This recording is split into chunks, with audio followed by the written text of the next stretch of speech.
Je parlais d'une année très sport. Quand on regarde le calendrier qui se profile, alors c'est le lot des années paires. Hein. Euro de football.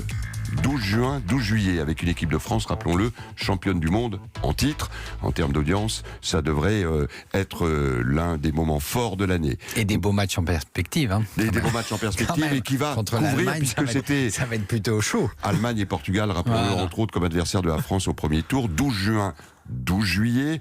Tour de France, toujours un grand moment de communion familiale pour le service public, 27 juin, 19 juillet, et on enchaînera avec les Jeux Olympiques à Tokyo, 24 juillet, 9 août, une délégation française qui sera vraisemblablement très bien préparée, puisque les prochains JO, c'est à Paris, et qu'une Olympiade se prépare sur 4 ans. Bref, tout ça, ça va coûter très cher aux chaînes de télé, hein, parce que l'Euro se déroule partout sur le continent, de Bakou jusqu'à Édimbourg.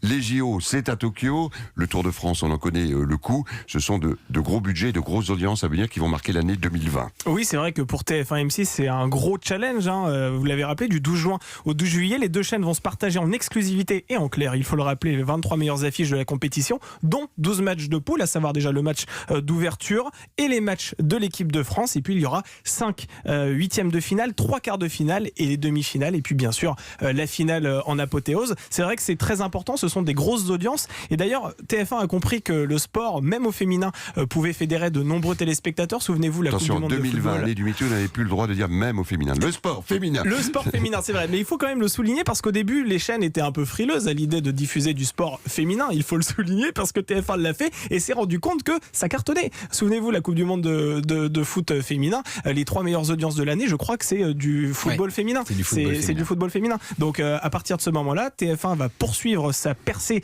sur le football féminin et sur le sport féminin même plus largement, avec le handball aussi qui sera diffusé sur la chaîne.